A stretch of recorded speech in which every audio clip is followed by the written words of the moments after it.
Washington Football Weekly. Will, you know, we have not been quiet this offseason. In fact, Will, we have been pretty busy this offseason. And I got to say, after years and years of dealing with just awful picks that had you scratching your head and saying, what are they doing in the front office?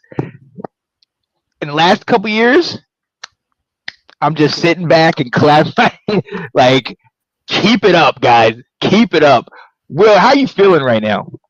Yeah, I'm feeling kind of the same way you are, where it's like there's a want to go get some guys. Like, Yeah. There's some nostalgia with some players, like, oh, Chase Young, oh, wouldn't it be so nice to have him back? But, I have a lot of faith in our front office and our coaching staff in knowing what they want and what type of players they're looking for. And, I got a little nervous on day one when, like, 2 hours into free agency, our name hadn't popped up. I'm like, what are we doing? Mm-hmm. I'm not used to this.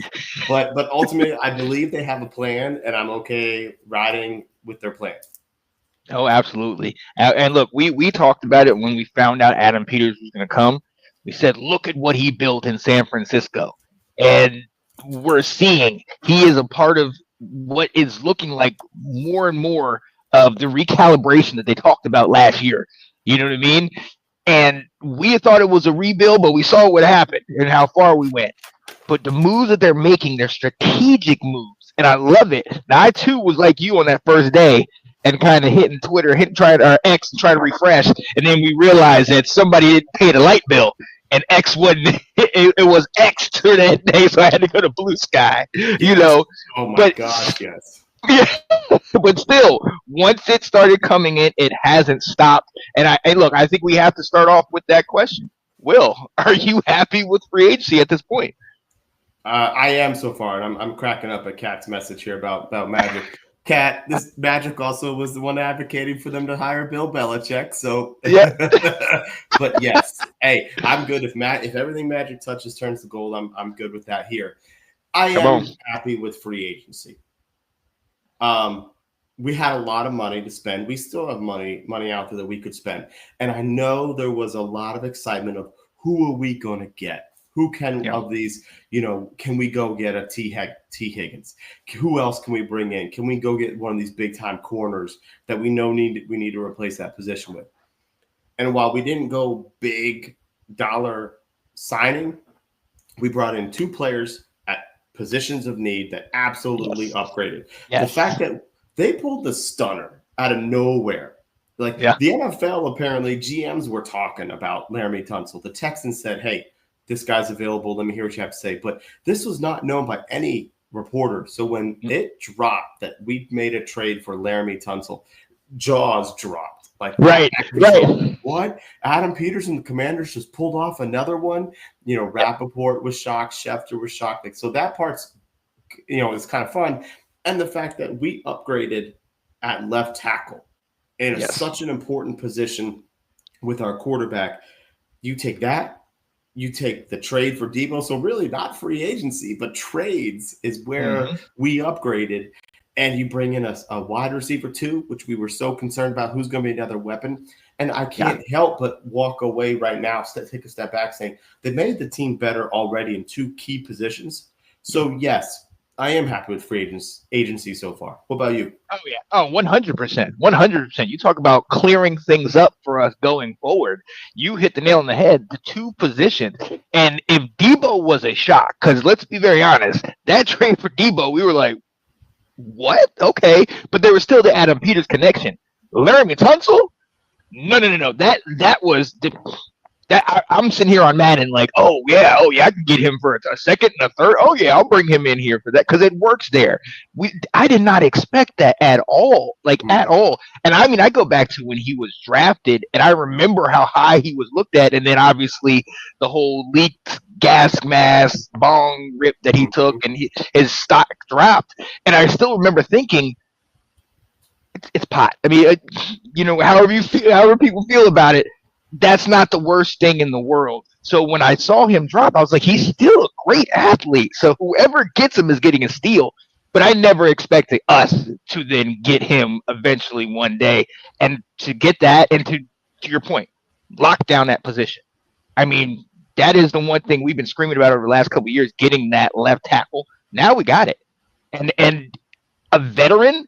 I mean, I don't. Let's be honest. We haven't had a guy like this since Trent No. Williams, and the fact that we were able to get this says culture change. Says Adam Peters, all these guys are in the right place, but it also frees things up. So now wide receiver straight, tackle straight. Now we can start filling in, and we can start getting depth, and we can start putting people in places because we don't have to worry about this right now. So as far as free agency is concerned, for me, oh, I'm to the moon about it. And let's bring it up to share exactly what moves um, we made. Well, as you're bringing that up, I'm just going to touch on the part about the trade that makes it even better is his contract right now is for about $21 million. Laramie Tunsil's is. Somebody, the Titans gave Dan Moore, is that his name? $20 million to be their left tackle. Jalen, or maybe Dan Ford, something like that. Jalen Moore from the 49ers, who has started 5 games, got $15 million. So we were in paying the same amount of money for marginal tackles. We got a top 5 tackle by making the trade and absorbing his contract. So, like, I love it. I love that. Yeah. Now, let me ask you something. Speaking of tackles, and we're talking about the people we brought in, but we did lose a tackle, a guy that we've talked about that has been with us for several years, and Cornelius Lucas. Shout out to him for getting paid to go over, I think it's with Cleveland.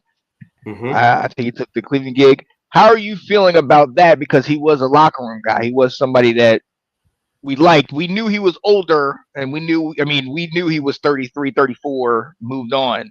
But do you think this was good? That probably showed us what we needed. I mean, if they moved on from him, they knew Tunsil was coming. So what did you think about that move? I actually didn't like losing Cornelius Lucas. I was going to put that in our next segment about like what we missed out on, because he had the ability to play left and right tackle. Like they brought back Trent Scott, but Scott was a right tackle, and they moved him to guard at a necessity late in the season for when I think Cosme got hurt. But we don't have someone who can play left tackle if Tunsil goes down, and Lucas was able to be a very serviceable backup. I don't know, like we don't know right now what's happening on the offensive line. Where is Coleman going? Where is Andrew Wiley going? But I don't think Andrew Wiley has ever played left tackle in the NFL. So he's played right tackle and he's played guard. I don't know if you can simply just say he's your new swing. I don't know that the answer. So, I mean, maybe he is, but I don't know if he can do that. So losing out on a Lucas, I thought was really tough to lose someone who was so versatile for that. That one definitely hit hard. But let's go into it. Let's look at and we could look at the signings that we made. Obviously, Javon Kinlaw in here. Will Harris, Jonathan Jones, Dietrich Wise, some of these guys. But before we hit that, I do want to talk about the fact that a lot of these guys that you see that we've brought back are guys from last year. Guys that we've re-signed, guys that know the system, know what we're trying to work. That's a big deal, Will. I don't want to overlook that. That's something where I feel like these guys want to come back here and play for us, and they want to play for this team, and they're willing to work with it, and they're willing to, stay in house. That is so huge for us, knowing that normally people are ready to get out of here. I mean, what are your thoughts about that? Absolutely. I think this is why I'm happy with free agencies. They improved left tackle. They improved wide receiver too, but they also brought back very important backups and veteran starters to keep things going. You brought back a Bobby Wagner, who was your Pro Bowl linebacker, who came back with you. You brought back Zach Ertz, who was your second leading receiver, who said, yep, I'm going to come back.